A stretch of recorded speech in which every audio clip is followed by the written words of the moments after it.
Here as BZM, he's going to get blood grenaded. We see the Soul Assumption come out. Celery getting really low. Nice double boundless strike. And the Soul Assumption will be first blood for the DM Visage. And they're going to get a double, actually. My goodness, what a start for DM. And that is Visage, very scary hero to go up against in lanes when you're the core. It's also just such a dream hero for these early engagements that teams tend to take a lot of the time, right? There's just so much damage being done by both teams with blood grenades, so you get max stacks up very fast on your Soul Assumption, and he threw out 3 or 4 of them there, got 2 kills and off to a nice start. And I gotta say, good news for OG, because I'm kind of with the panel here. I think this is a difficult game to play. Once again, I think an outstanding last pick coming out from Gaming Gladiators. I'm very excited to see Ace play the Winter Wyvern in this game. It's one of my personal favorite heroes. Since becoming universal, it lends itself more to a core role. And what they're seeing in this hero in this game is multiple things. First of all, they have Curse against Chen's creeps and against Visage birds, which can kill enemy supports or even cores if used well. But you also have percentage-based damage, which is very nice against Timber, because no matter what he itemizes, this Arctic Burn is actually going to do a pretty decent chunk of his health with every attack. And that could set up more for the difference between killing the Timber or not. So I like it a lot. OG's lineup, I think it's fair to say it's on a timer. I don't have very much faith in them going very late in this one compared to other games we've seen today where both teams had late game potential. Monkey King can be a hyper carry, but he's being played support this game. And yeah, Wind Ranger as position 1. I'm still not impressed. We've seen multiple teams run it. It's won some games, it's lost some, but it's never been like wow for me. So I want to be impressed here by Uragi, and I think he needs to come up big.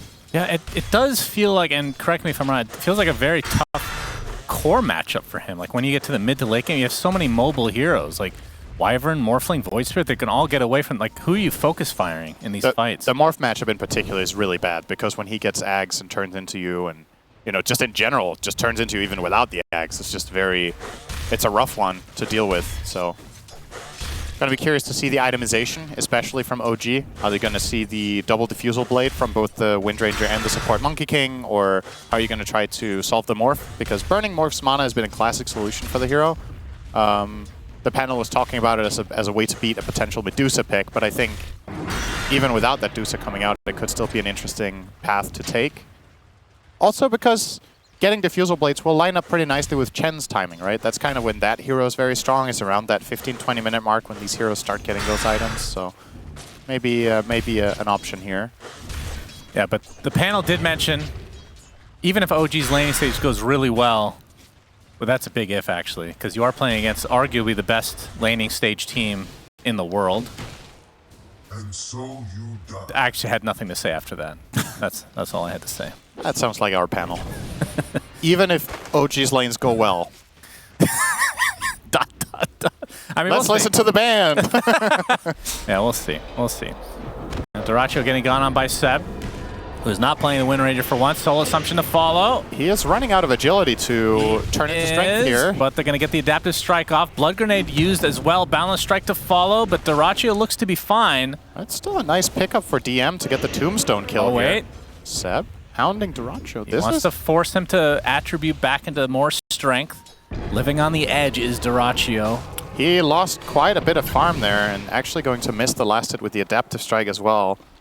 So, nice little bit of pressure coming out from OG, and obviously keep in mind with the 2 kills DM got, even though he spent all that mana for the level 1 fight, he just sent out a lot of mana regen. He had mangoes, he sent a Sage Mask, so he's completely fine on that, so he can definitely keep outputting in this top lane.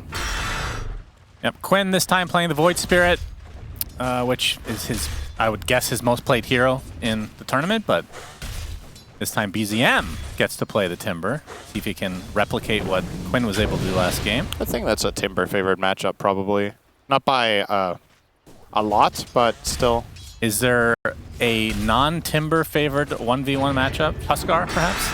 Huskar is very bad for Timber. At least it was. Again, maybe maybe it's fine now. Maybe things have changed. I mean, I'm not going to say it with confidence because I haven't seen it played this patch, but I think historically speaking, Timber's #1 worst matchup mid was actually Huskar. Second worst was probably Viper.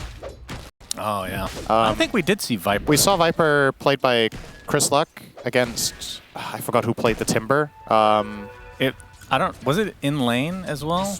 Was that actually a 1v1? Yeah. Oh yeah, he played it against Armel. And Armel killed the Viper, but then Viper got the return kill and took over. That's right. And Seb being very annoying in the trees right now. Tombstone placed. So close from Celery there. Yeah, but Seb able to get off the tree beforehand. Now they have to protect this Tombstone because that is quite a bit of gold. Yep, they're also using it for zone control here to ensure denies. So nicely done here. This might seem like a bit of a wasted Tombstone since they didn't get the monkey kill that it was intended for, but they're making the most of the missed spell here by boxing them out basically with this tomb. So nicely done. Seb's still going for it though. And Dyrachyo right now, I mean his CS, just because of that start, you can see suffering a bit right now as he's morphing back into the strength. Soul Assumption's there as well. Boundless Strike with the full Jingu stacks, but Dyrachyo lives on. Another Soul Assumption coming out on Celly, getting a taste of his own medicine. Two very spammy heroes. Yeah. Now turning his sights onto Seb. Who's going to be getting Jingu stacks again soon. Dodges that adaptive strikes, looks like. Places the Ops Ward from the tree, trying to be cute here, but Celery does have the sentry pre-placed, so they're going to grab that immediately together. No chance to deny that. Yeah, they could. Forcing the strength again from Dyrachyo. Everybody living on such low HP right now. Gonna go for the strength adaptive there. Seb is not letting go. He's just being relentless here. I mean, you have to do this as Monkey King. Yeah, this is some solid 4 monkey play. He understands the power dynamic of the lane very well. He knows Morph doesn't have waveform skilled, so every time he jumps on him, he gets a good trade. And even if waveform is skilled, you're forcing him to use mana to disengage. Definitely not been Dyrachyo's best early laning stage this one. OG with a big advantage already. And it's very good news if you're an OG fan because not only did he dive this, he's going to try. He's level 6. He's got the haste rune. Oh, the glyph, so Quinn doesn't level up. Yeah, but he's very close. Does not have Dissimilate. He does get the Astral Step in time, but the Chakram is still enough. And last game's replay. I love a good callback. That was a great gank and a great plan here from OG. They identify that BZM hits 6 first. They bring the monkey. They kill Quinn just before 6. Oh, well, he did get it, but he was out of resources. Oh, that lift is nice, though. A lot of resources lost for BZM. But yeah, as I was saying, there's a couple of reasons here. So first of all, OG, from a drafting perspective, I think they need to get ahead like this. So that's the first good news. And secondly, from a tournament perspective, they really need a win. Yes, so they do. This is very, very important. For any OG fans out there, you got to be cheering at this game. Or I think if they lose this, elimination is more or less inbound, because then their best possible result is 6 and 8. And I don't even know if that's going to cut it for a tiebreaker for 4th in the end. Yeah, so this one might be do or die. Kind of depends on what the next matchups are for the teams that are in that area. It's a huge lead, though. I'm really surprised this has amounted to a full 3K advantage with the scoreboard we have so far. Talk to me about the offlane Wyvern. We've seen that a bit in this patch. So not a particularly formidable laner, but Ace has got really good CS for an offlane Wyvern, 32. 7 minutes in is very good. And well, it might cost him, though. Die here. Rotation. He'll TP out. TP, but the root. Oh, right. From the creep. I don't even know what that creep's called. It's the troll something. The hill troll. I thought he was fine. I didn't realize what creep was coming in, actually. Radiant's courier has been killed. Celery gonna kill a courier at the very least. So the first kill on the board for Gaming Gladiators is a donkey. Yep, that's better than nothing. I mean, the fact that Ace has to walk back as well just gonna make it even worse. Yeah, as far as Wyvern goes, I'm curious to see how he's gonna itemize. If he's going to take a carry-ish approach, or who's gonna farm those? Is that the Wyvern? What is he maxing Splinter Blast? He is. Yeah, maybe they can farm it with Tombstone as well. Yeah, but they don't have an obvious stack farmer here. There's no cleave. There's no massive AoE attacks to speak of. Like you can maybe take this with a Fade Bolt and a couple of spells from Void Spirit, but it's not going to really cut it on the Ancient stack. Yeah, but that still feels good. I mean, the good news is OG is not the greatest team for stealing it either. It's really just Timber. Yeah, that's fair. BZM will get us an 8-minute tower though against Quinn here. Yeah, very good start for. I think this is the best early game OG has had all tournament, and what a time to have it. Yeah, when everybody shat on them, including you and the panel. I was neutral, just want to say, okay? I did not have a lot of faith that the lanes were going to go this well. But now that it's there, now it's time to deliver. Now there's no excuses if this goes wrong. You have all the conditions in the world that you needed to make this a good game for yourself. You have a mid-game tempo lineup with Timber and Chen and Visage. You've won arguably all 3 lanes. I mean, top is probably kind of a wash, but Visage with the 2 kills early on and a very early phylactery can definitely put some serious pressure right now. Yeah, 9-minute phylactery, not too shabby. So just get that extra damage and slow to every single Soul Assumption and Grave Chill. 6-second cooldown. And the cooldowns on his spells are 4 for Soul Assumption and 11 on max level Grave Chill. So very likely to be able to output it more or less non-stop. Duracho's going to get ganked, though. Big trouble. That's the one hero that can absolutely destroy a Morphling. Completely surrounded and will be brought down eventually. Another nice kill for OG. 5-0 advantage. Gaimin not even on the board yet. Now the tier 1 tower will likely be pressured at the very least, if not just taken outright. And this, the game state right now for Gaming Gladiators feels like the player that needs to come up big in this one is going to be Ace. I think Curse is going to be the most important spell of the game for comebacks.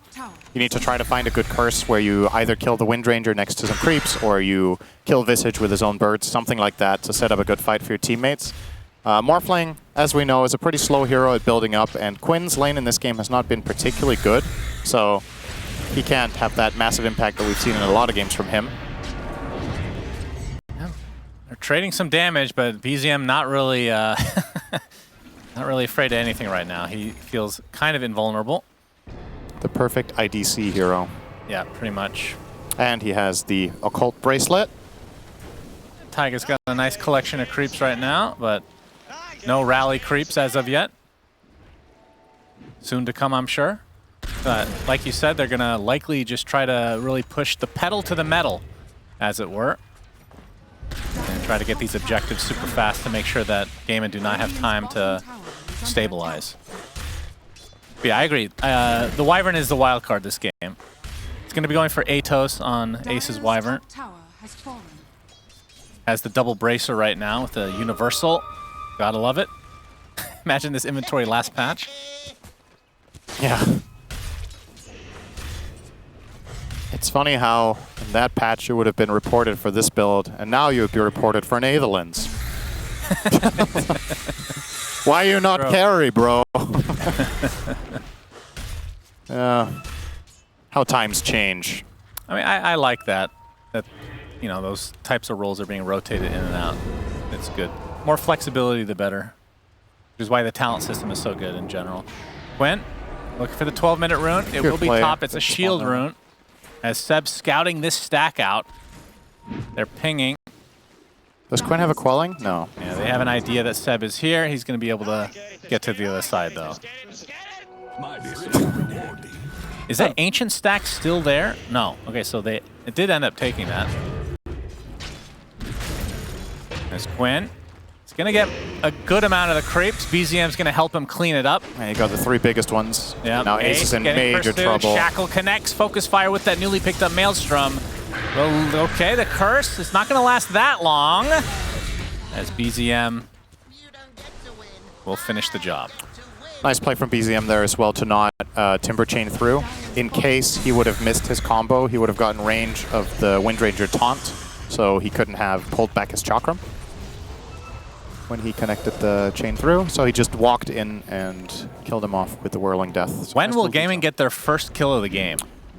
It's a good question. 7K minute 13. Would you look at that? Dota is a reversal of the games. Dota is very unpredictable. You think, you know, one team is just, you know, just in better shape, just doing better. But here we look at OG just looking like the best team in the tournament in this game. That's right. Oh, the beautiful shackle from Yuragi, followed up by the Boundless Strike. Tofu taking quite a bit of damage, able to mitigate a little bit just by sidestepping here, as Yuragi's going to be fighting amongst all these creeps.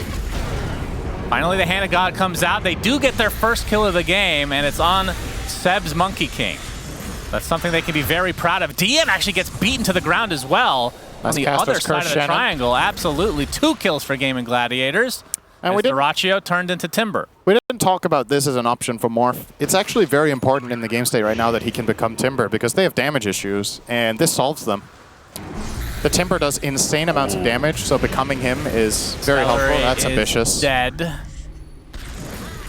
Quinn with a bit of a laugh there. Why didn't you Astral Step away, Celery? Why'd you name yourself after vegetable, Celery? That's the real question right there. And Tofu does steal the Chakram. Pretty damn good spell to take. BZM trying to finish off Ace, but the curse is there just in time. And the taunt to follow. BZM will have to give up on this chase. Oh, nice try there. Goes a little bit further. It still has a respectable amount of HP and mana to get away. This is an early Octarine, obviously going Kaya Sanj next. BZM in full control of the game. Currently 14 minutes in. Curious to see if he buys the Sanj or the Kaya first. A little bit telling about his read on the game, if he needs the status resistance and the tankiness, or if it's just full-out glass cannon. I think he bought something else just then, actually. What was that? He bought a cloak. Okay, so he does value the tanking a little bit first. Now that he buys the cloak first, I think it's going to be the Kaya. I think cloak plus Sanj is a little bit too defensive for the game state here. They're following Roche to his home. That's right. It's very nice of them to walk him home. Let me walk you home and then kill you. And loot your house. Sounds like one of those Jenkins stories, actually. He talks about BSJ all the time. I was like, are you going to spread more fake rumors here, Shannon, about people? No, that's just Jenkins. I'm just saying makes what Jenkins said. you play WoW all the time seem very soft in comparison. Well, because it's completely true. It's completely wrong. Yeah, we'll see. How will you see?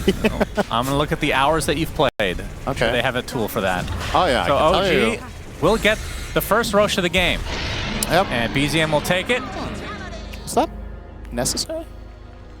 He feels so. Yuragi, does not get the shackle. Ace just going to curse, but Yuragi might still be able to get him. Does he have Cold Embrace? He doesn't, so he can't delay it a bit. Although with the Maelstrom, it might not even matter. Down goes Ace.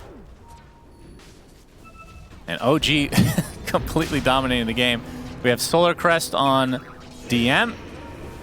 Yeah, they're ramping up their cores right now. Yuragi is getting close to Lincoln. So Lincoln's kind of interesting because you have... I think the curse has been used on him pretty repeatedly so far. I think that the main purpose for it is the Morphling. Yeah, he wants to block Replicate. But there are ways for them to cancel. There's Fade Bolt, there's Spell Steal, there's Did I just Adaptive call Strike. it Replicate? I'm so old. Oh, you're right. It's not called Replicate anymore. It's called Morph. That's right. Very original. Grab Ally, not available for Celery. Nope. Because he does not have the Shard Nice Step. cut. Brought back to the ground. Dyrachyo is there to greet him. Hand of God keeping him alive, though. Tries to dodge out the waveform, but it's too much damage to withstand. Well, they both hit the monkey stun, though. True. So that was nice. Are fortified. Nice attempt from Seb to live there. If he dodges the waveform damage, I think he still probably ends up dying, but that could have got interesting with the Hand of God starting to heal up and everything. But either way, a nice little cute play with the Chakram. I think Seb didn't account for Tofu having that, but they still get their main objective. The top tier 2 is gone. Top tower. OG will immediately swoop down and take the outpost. Radiant's middle tower is under DM and Tiger going to do that. And this would be a really opportune moment to take a smoke trip across the map, but they don't have any. So I guess they will just continue the pressure to mid. Just spread over here, spill over, and take that tower. Seems unlikely in the current state of affairs that Gaimin are particularly interested in defending. Nice shackle from Yuragi. Quinn, boundless strike onto both heroes as well. Quinn gets up to dissimulate onto the right side, should be fine. And actually the tree dance was stolen, so both members survive for Gaimin. Seb trying desperately to catch up, to steal his tree dance back. As Atos now completed onto Ace, so that gives them a little bit of initiation. And despite not getting any kills there, OG, what they do accomplish is they flush GG out on the map, right? Like, Gaming Gladiators have to retreat with both Rubik and Void Spirit, heading back to their half. So now, if you play some good aggressive vision, it's going to be difficult for Gaimin to find any sort of foothold and at least equalize farm. Nice try from BZM there, but Tofu with a quick reaction. Shackle landing. Shackle, but he did get the morph off in time, but he's getting drained of his mana and destroyed. Wow, that was way quicker than I was anticipating. And I'm sure for them as well, as Tofu swiftly taken out. So clean. That monkey ult and the defusal on Seb just drained him dry in a matter of 3 seconds of stuns. And they started it all off with a shackle shot into the Centaur Stomp from Chen and the Monkey King stun. Just beautiful execution here from OG. They're going to get the bot tier 2.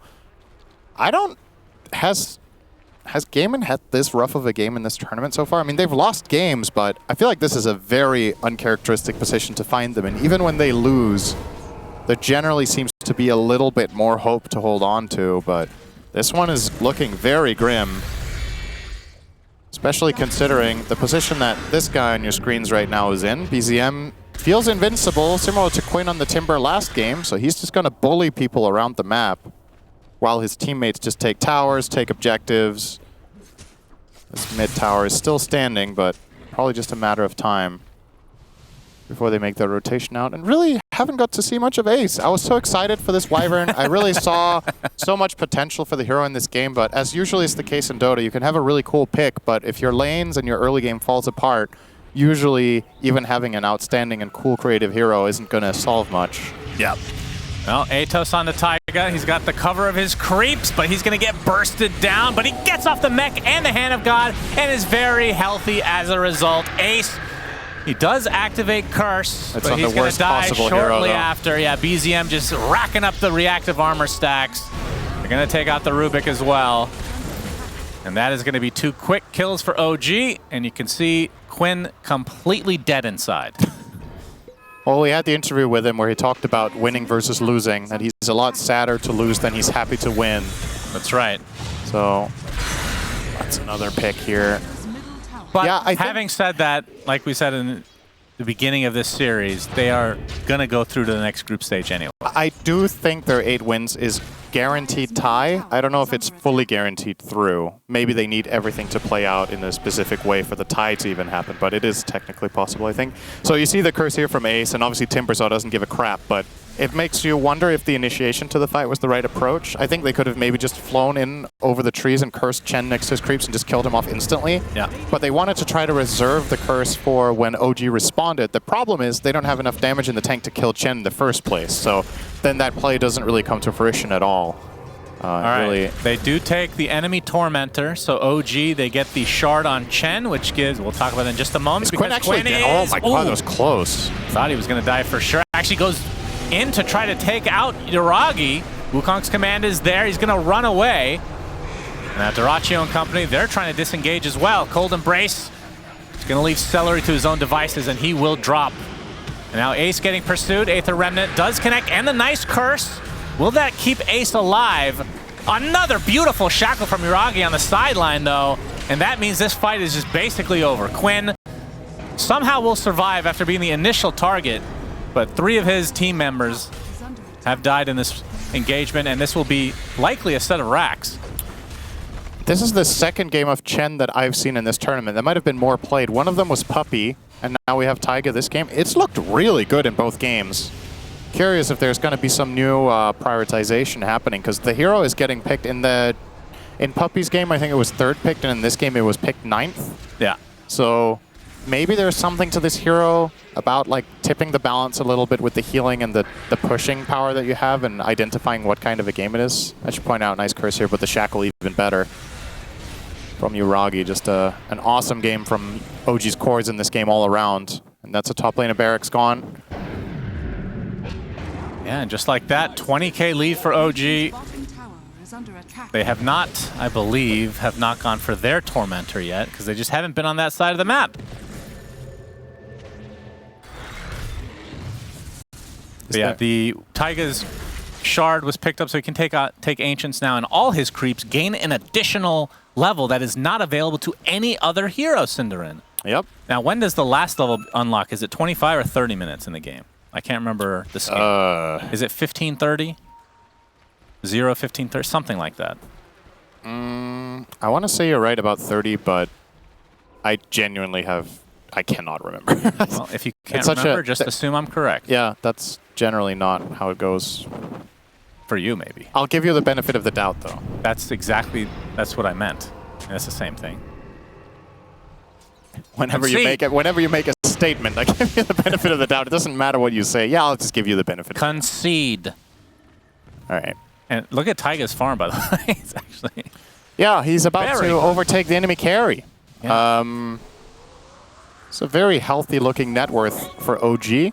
If this continues for another 5 minutes, they might have the top 5, to be honest. Seb just needs to get... Battle Fury. Needs to get his shit together and farm. Yeah.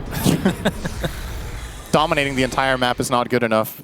You gotta get to it, finish that BKB.